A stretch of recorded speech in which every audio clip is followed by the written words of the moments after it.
Okay, in your book and also here on this slide we have the information for hyperbolas with the center not at the origin, and all it is a translation, of course, just like it was for an ellipse. Okay, and as I mentioned before, I would, instead of trying to memorize this or really even using this, okay, just remember the key points about if we know where the center is. Okay, the A and the B values tell us how far we go up and down, left and right from the center point to make our box, if you will, if we're going to draw the graph. Okay, it also tells us the coordinates of our vertices and the endpoints of the conjugate axis. Okay, if we know the C value, that's going to give us the locations of the two foci. Okay, if we know A and B, we can also write the equations for the asymptotes.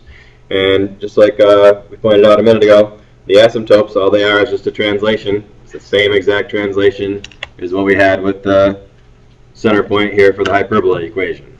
Okay, so let's go ahead and take a look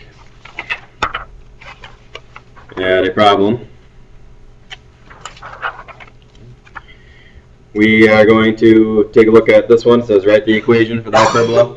We got the conjugate axis as endpoints 1, 4, and 5, 4. And the transverse axis has a length of 8. Okay? So, as mentioned in our previous parts here with parabolas and ellipses, okay, I would draw myself a picture. A lot easier to draw a picture and take the information from that. So we have 1, 4, and then 5, 4. That would be our two endpoints of the conjugate axis. Okay? Remember, the conjugate axis is not where the vertices are. Okay, however, in the middle of those two still is the center. Remember, ultimately when we get the endpoints of both axes, it's going to make that box that we talked about. So the center point here is going to be 3, 4. That already gives us a lot of the information we need, because we're really just trying to find H and K and A and B. And that'll fill in the blanks for the equation. The transverse axis has length 8. That means we're going to be 4 down and 1, 2, 3, 4 up. Okay. And that right there is going to be our transverse axis. That means that those 2 points I just mentioned are the vertices. Okay. So if the transverse axis looks like that, and once again, if I make my box with those 4 points, okay, that's the box. The asymptotes are going to be here. We'll draw the asymptotes through the box, diagonals through the center, and since the transverse axis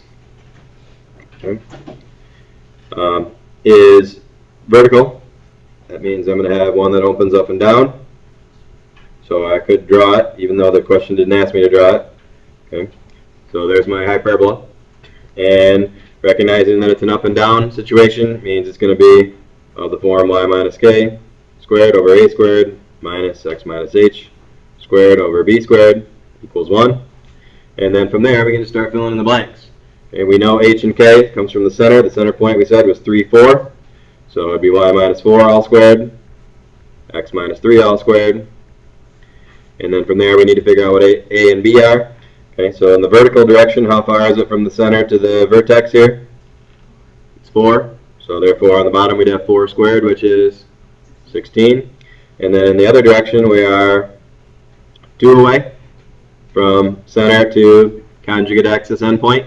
So if they're 2 away, then the b value is 2, and 2 squared would be 4. So if all we had to do is write the equation, we could be done at that point. True? So that's all we'd need to do. All right, questions on the equation part?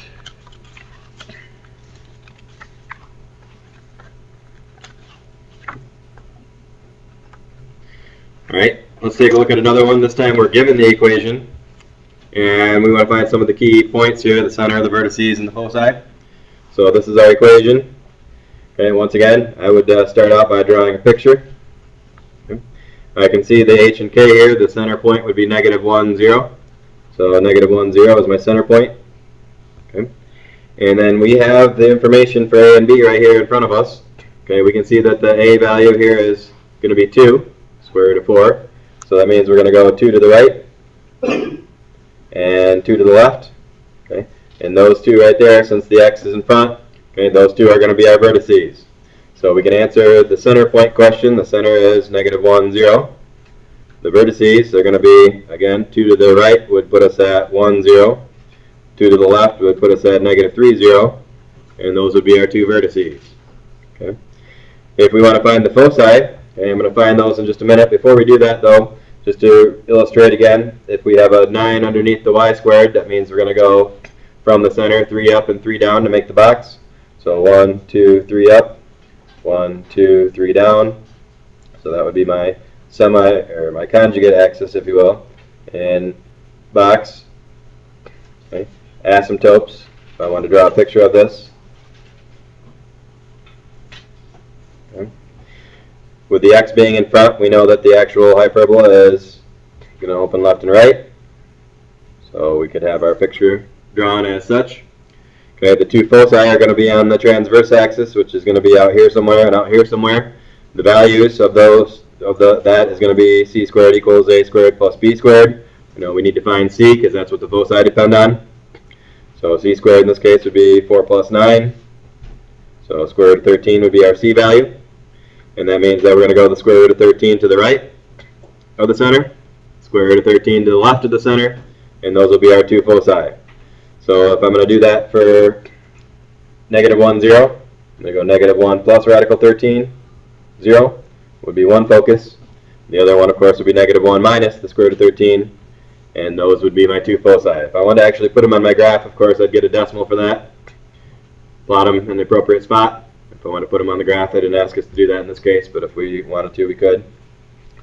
I do want to also talk about the asymptotes one more time, because if they ask us to write the equations for the asymptotes, we're going to need to be able to do that.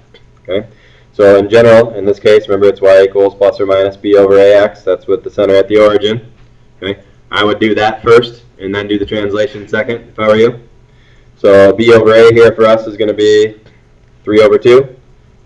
And remember, it's going to have to correspond with your rise 3, run 2 to get to the corner from the center. So that makes sense also. So there would normally be plus or minus 3 over 2x. Okay. But if we translate the same way we did for the center, okay, same way for the equation for the ellipse, okay, the y is going to stay the same. Okay. There's no k value here, but there is an h of -1. So when we write the actual equations for our case, it would be 3/2 times x plus 1. Okay, and we write it just like that. And we don't need to change the form or anything like that. Just leave it just like that. Okay, those would be the 2 equations for the asymptotes. Okay. All they are is what they would normally be at the origin, translated exactly the same way as the hyperbola is translated. Okay. Questions on that part? Alright, so what we're going to work on today is the same assignment, but we're going to work on the problems that involve hyperbolas that have a center not at 0, 0. Okay? And